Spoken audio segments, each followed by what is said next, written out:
And I'm like, be yourself, do the work, and move on. If you're going to get it, you're going to get You're it. going to, if it's yours, it's yours. Like, no one can take that from you.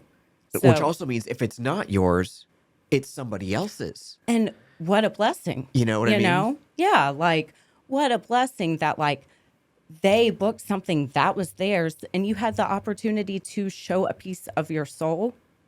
Like, that's a blessing.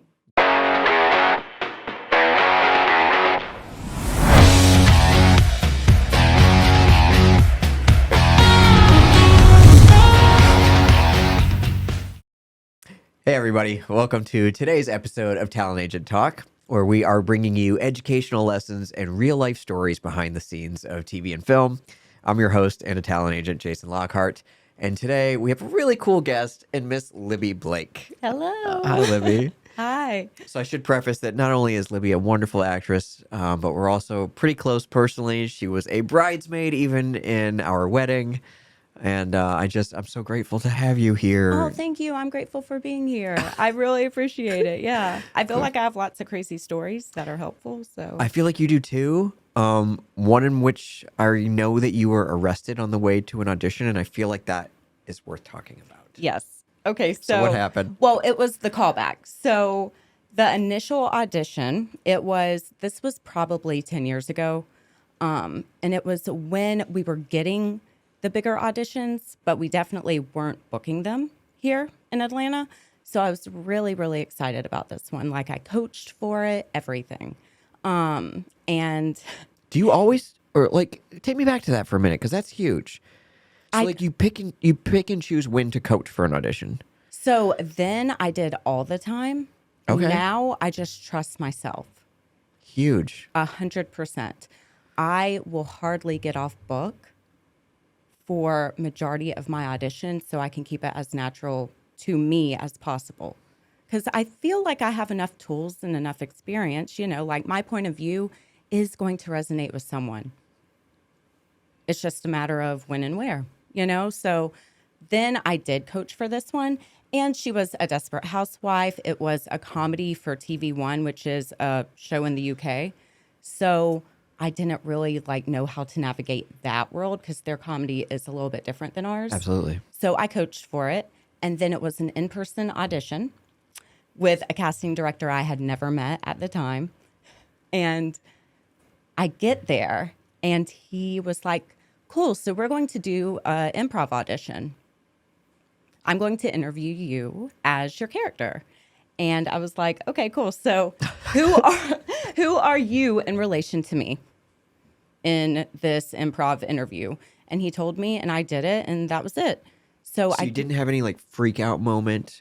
Like you were just like, I got this? I mean, you can't. Like, I was like, cool, just like roll with the punches and do it. Like, I prepped it enough to where I felt comfortable in the character to have like banter. So I did, and I left, and then I got a call back for it, and it was in Savannah. I'm driving to Savannah, and I get arrested. For what? It was not my fault. It wasn't my fault. I did not have car insurance on a car I had sold. Okay. And it was a DMV mess up. So I got arrested for it. And the funny thing is, I could not call anyone. I could not let my manager or my agent at the time know. So they just thought I did not go to this callback. And I told the cop, I said, bring my headshots. Bring my headshots. I'm going to pay bail as soon as I get there, and I am going to make this callback. So I did not make the callback. I was there almost like a full day in jail for this. And whenever I got out, I was crushed. I was crushed because I was like, there was nothing I could have done about that. And I called my agent. I told her what happened because I was like, I have to be truthful about this. And I was like, I'm like 30 minutes away from Savannah. Can you please just call them and see if they're still seeing people for the role? They had cast it. So I mourned and grieved the role. I was really, really upset. I thought I was going to get dropped from my agent. I told my manager the truth. I had no way to let the casting director know. No way to, So I told my acting coach at the time. He messaged the casting director Wow. and like a screenshot of what happened. And so they knew. They knew. And something happened with who they ended up casting. And like 2 weeks later, I got a phone call saying I booked it.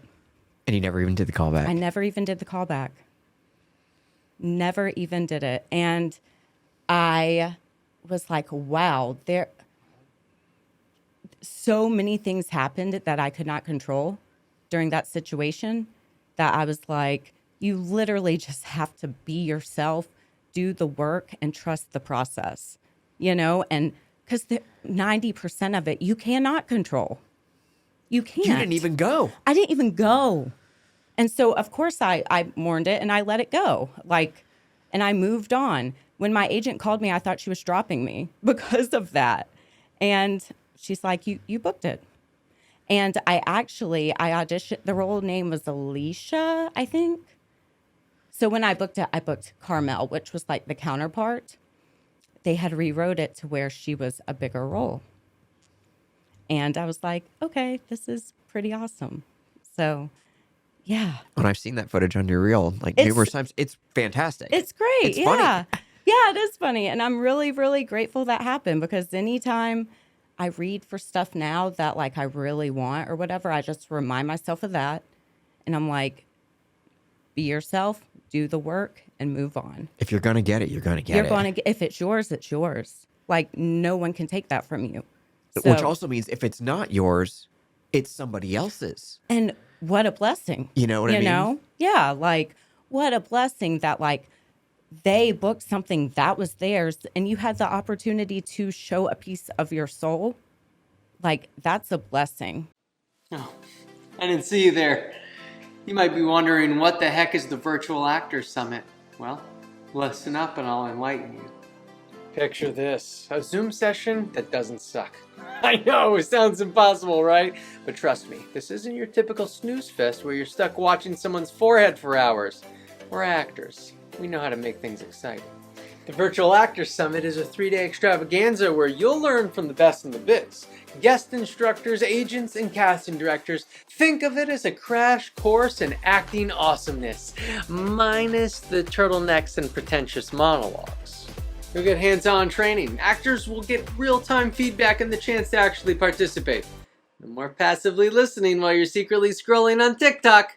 We're talking active engagement here, people! Still wondering what the heck this is? It's your ticket to leveling up your acting career. Whether you're in a place trying to snag an agent, get more auditions, trying to book more acting jobs, this summit is your golden ticket to help you get there. And the best part? There's no upcoming union strikes to worry about. So there's no sudden plot twist here. So what the heck is the Virtual Actors Summit? It's your chance to learn some new skills, get re-energized, and not even have to put on pants. Register now, and I'll see you there.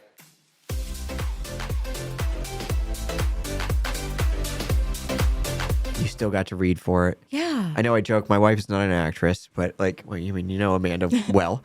And we randomly got her an audition for Walking Dead. Stop, and really? for the rest of our lives, we'll always talk about how she got to audition for The Walking Dead. And was taken seriously and recorded a tape, sent it in, and the casting directors of The Walking Dead saw her and considered her, even if only for moments. Yeah. It's something exciting forever. It really is. I feel like every time I get an audition, I try to think about it even if I don't book it, if I do it, I want everything to be truthful to me. And if I do it that way, I am sharing a piece of my soul, which means casting wanted to see a piece of my soul and core. And what a blessing. That should allow you to just be free. So they want to see you act. Yeah. Somebody important who has the capability to help you get money for acting has requested to see what you're going to bring to something. Exactly. And I think that is just something to stay in gratitude with. Absolutely. So, yeah. And I remember that from way back when I was an actor. If I would get a C-mail, it would stress me out. Really? I just didn't want it. It wasn't my path. Yeah. But then once I became an agent, that's how I started to feel. Every C-mail was a blessing. Yeah. Every audition was I was so grateful for every audition for my actor, that it was genuine from my gut excitement. Mm-hmm. You know, and I think if you're an actor and you feel like that with every audition that you get, you're on the right path. You know? Yeah, like even if it's out of your wheelhouse or whatever, like it's not. Like you can make it work for you and you are what's interesting with that. You know, like so it just like makes me so happy to even like say things like that. It's so true. Like it's an opportunity and it's a blessing. So yeah. Speaking of opportunity too, I do want to talk about Doom Patrol because you're recurring on that show, DC Universe, big fan. And like I remember, I mean, I don't know how many times you auditioned for that show So before you finally so got on. many, at least 20 times I auditioned for Doom Patrol. And each time, like I thought I was perfect. I wanted it, you know, like each time. And then But then look at the role you got. and then I ended up auditioning for a role named Ginger. And she was recurring. And we didn't know it at the time. And I did it literally as me, just like she was a cam girl. So I took my laptop and I sat on a beanbag and I did the audition as Libby. Like a cam girl? Yeah, like a cam, because anyone can be a cam girl. Yeah. Anyone can be a cam girl. And I did it as me and I booked it. And that was crazy. And I learned a lot during that, being there on set as well. Were you there like all day before you did Yeah. anything? I was there 15 hours. I read with the actor that was in the suit for Brandon Fraser. And then like during his part of the scene. And then, so I'm in 2 episodes. So it's different looks, different days, all the things. I finally get to set and the director's like, we have a hard out in 30 minutes. So we So have 15 hours of waiting around. Now you got 30 minutes to do what you've been asked to do. 8 pages of dialogue and different looks, different makeup, everything. And I was like, okay, cool. Got it. Check. And part of my mind was like, everyone in this room is rushed. It would be so easy for you to just like feel that energy and have it affect you. And I was like, no, Libby, you are prepared. You can do like, you're fine. 30, like, you're fine. So yeah, I got to do all the scenes in one take and that was all I had.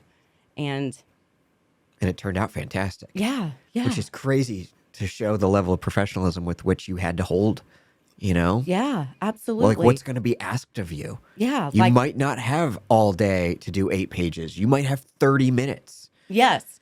And changing looks. Oh, and they were like, can you do a Valley Girl accent? And I was like, yeah, sure. I totally can. And so I had to do all of that like on the fly. And I thought that was a great lesson, you I know, do too. like, If you were to summarize that lesson into like how to help someone else in the same situation, is there anything that clicked in your mind, or like what advice would you give a younger version of yourself? Like you have to prepare for that? Be prepared for anything. Like, I mean, I knew the sides, you know, left, right. I don't think that's an actual analogy, but I knew them as well as I did as much prep as I could. And I was unable to do it, but I came with like 3 different versions of how I wanted to do it if I had the opportunity to do more takes. So I wouldn't get like stagnant with anything. And yeah, like that was, I felt like that was a lot of pressure. And I do feel like in different circumstances, like someone could crumble, but you have to Absolutely. be 100% prepared for anything, I think. Yeah, because that's like a storm coming at you. Yeah. And you don't have an umbrella. You know what I mean? You're just Yeah, there you're with, just you're there. just there. No, Yeah. you have no protection, so you have to just survive it. And everyone's watching you. And be confident, Yeah. like in what you can do under those circumstances. Because, yeah, like I could have easily let that energy affect me and mess, you know, like. Can you imagine how bad that story could have Oh, went? God, yeah. I was in my head about doing that. And makeup DM'd me after, and she's like, "Are you kidding? They were ecstatic."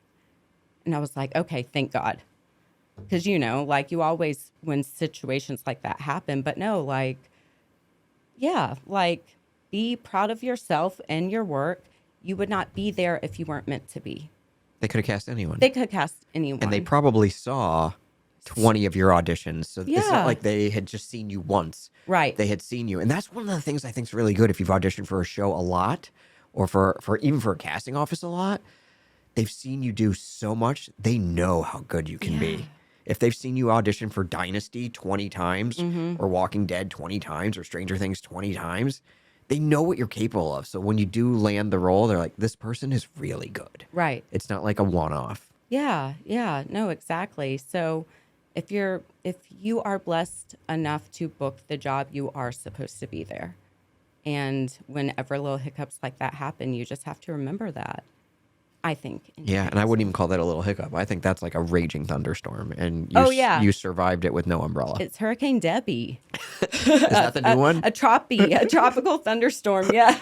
That is. There's a new one every week. There really is. It's horrible. I feel bad for Floridians all the time. I know, I do too. Yeah. Remember that time from Madison's wedding and everyone had to escape? Oh, yeah, and my legs were scarred for a year. Oh, that's right. Yeah, Amanda's too. Thank you, Madison. I Yeah, appreciate thanks for you. getting married, Madison. Great vacation. It was. Well, before we wrap up, I do want to ask a very serious question. Yes. Do you have a dream role? Oh my God. Yes. I forgot about this. Okay. So I want to be, do you remember the show Shameless? Yeah. Fiona? Okay. Also But- the name of my dog. Yes. My goddaughter, Fiona, but no. So I want to be a very troubled mother that makes very questionable choices, like for her kids. So specific. Like you want to hate her, but you understand why she is how she is. And she's just doing the best she can. Like that's my dream role. And the best she can is her best. But like it's, Everything's like, stacked against her. yeah, the odds are not in her favor. And she's still like progressed and she, like she's doing her best. You know what's so fascinating about that, Libby, is like, because I ask this of everyone on the show, and a lot of the times it's less specific and also more character based. And what you just said for me was very conflict based. So it was look at this struggle that I want to play. Yeah. Not look at this persona that I want to play. Yeah, no, I want to be that mom that is troubled and literally just doing the best she can. Yeah, neck deep in conflict. That's something to play. And when you play a character like that, we can really root for you or against you. Right. Because you're in an uphill battle, and it's not about saying I want to play, this dance teacher, or I want to be in Stranger Things. That's a really cool I feel goal. like so many people could relate to that role or like see their childhood in that role and maybe see it through a different point of view. Because like even in shows like Breaking Bad, you don't hate the villains. No, because they're fighting so hard to get something Right. achieved. And you understand why they're doing it. Like that's why I want to do a role like that. Some of the greatest roles that I've seen are shows for years, and like when you started speaking, I immediately thought of Julie Cooper from The OC. She played Misha Barton's mom on The Okay. OC. Julie Cooper is the character name. Yeah, yeah, Linda yeah. Clark is the actress. Okay. Not quite as similar, definitely not at the beginning because she has all the money in the world at the beginning, but then she loses it all. And she's just got to survive. But she's not really surviving for her kids. She's surviving for herself. Mm-hmm. But eventually it does become about more than herself. Yeah. And I think Melinda Clark's one of the greatest actresses out there because of what she did with that role and the struggle that she fought for seasons, Yeah. for 4 seasons. Yes. And also 4 or 5 seasons. That'd be great if Yes, your role of that could, role. could exist. Yeah. Let's make this a series regular mother. Yes. Yes. I like that. Well, thank you. And, Thank you. for being a guest here, you do win a free car. Oh, So Yay. I would. I knew that. Yeah, you of course you've seen a few episodes. I'd love for you to reach one of your little paws in here and pull out a free car. What'd you get? A Corvette. From the Barbie movie. Is this the one? That's the Barbie Corvette. I got it. Wait, see, it no, says that Barbie they at the were. top. They were. Yeah, but is this the one they were driving in? I guess it's in the movie. Yeah, Barbie herself, right? Yeah. I haven't. It's been a while since I've seen it. I did see it though. I love it. I love it too. That's good. You belong in a Barbie car. I And do. Your red fiery hair can just like There was blow in a the wind. redheaded Barbie. I think she was pregnant, and her name was Tiffany. But they Good to know. they discontinued her. I remember this. I remember an ad for it, and like Yeah. So this is now my shot. maybe you could be the pregnant Barbie. Yeah, that's a dream too. Yeah, if any, Margot, if you're watching, here we got. You're gonna produce another one. Here's your winner. Mm-hmm. All right. Well, thank you again Thank for you being for here. having me. Of course. Thank you to all of you for tuning in. We really appreciate your time, and I hope that you learned something watching this episode or others. And thank you to Jesse Malinowski and Get Seen for producing our show. And that's pretty much it. Unless you have a story that you want to pitch to us, please do. talentagenttalk@gmail.com. Again, that's talentagenttalk@gmail.com. Any great story with a booking, in an educational lesson, we'd love to hear it. All right. Thank you so much. And Libby, again, just fun hanging out. Yes, it was fun. Thank you. Thank you. Take care. Thanks for watching this episode of Talent Agent Talk. And if you're enjoying these booking stories and your host, Jason Lockhart, then I hope that you'll join us at the Virtual Actors Summit. One of our sessions is going to be with Jason, focused on different tapes and self-tape auditions that have booked and diving into why we think they've booked and different lessons within them. So it's kind of like this show, but really diving in. So if you're enjoying this, I know that you'll love that session at the Virtual Actors Summit. It's going to be a 3-day event. We're bringing in incredible guests like Chase Paris, Ryan Glorioso, Erica Arvold, just to name a few. So I hope you'll grab your ticket. There's a promo in the description below. So we'll see you there.